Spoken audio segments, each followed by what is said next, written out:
ଦେଖନ୍ତୁ ଏଇଟା ଗୋଟେ ପାଣି ଟାଙ୍କି ଓଭରଫ୍ଲୋ ଆଲାର୍ମ। ଯଦି ଆପଣ ପାଣି ଟାଙ୍କିର ଓଭରଫ୍ଲୋ ହେଉଥାଏ ତାହେଲେ ଆପଣ ଏଇ ଜିନିଷଟିକି ଲଗାନ୍ତୁ। କେମିତି ଲଗେଇବେ? ଏଇଟା ଆପଣଙ୍କର ମୋଟର ସହିତ କନେକ୍ସନ୍ ହେବ। ସୁଇଚ୍ ଅନ୍ ହେଲା, ମୋଟର ଚାଲୁ ଅନ୍ ହେଲା। এই ଯେଉଁ ଦୁଇଟି ତାର ଦେଖୁଛନ୍ତି, এই ଦୁଇଟି ତାର ଯାଇ ପାଣି ଟାଙ୍କିରେ ପଡ଼ିବ। ପାଣି ଟାଙ୍କି ଯେତେବେଳେ ଭରିବ, ଆ ଦେହକୁ ପାଣି ଟଚ୍ ହେଲେ ଦେଖନ୍ତୁ କେମିତି ଆଲାର୍ମ ବାଜିବ।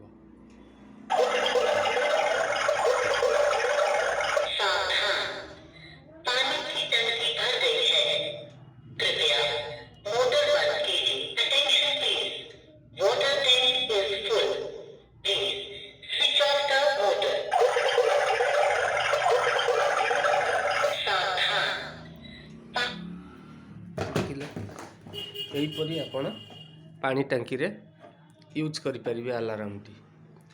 ତ ଏହା ଫଳରେ କ'ଣ ହେବ? ଆପଣଙ୍କର ପାଣି କେବେ ୱେଷ୍ଟ ହେବନି, ଓଭରଫ୍ଲୋ ତ ବିଲକୁଲ ହେବନି। ତ ଆପଣଙ୍କର ପାଣି ବି ସେଭ୍ ହେବ, ପ୍ଲସ୍ ବିଜଲି ବି ସେଭ୍ ହେବ। ତ ସମସ୍ତେ ଲଗାନ୍ତୁ। ଯଦି କାହାର ଦରକାର ହୁଏ ତାହେଲେ ତଳେ ଦିଆଯାଇଥିବା କଣ୍ଟାକ୍ଟ ନମ୍ବରରେ ଆମକୁ କଣ୍ଟାକ୍ଟ କରନ୍ତୁ।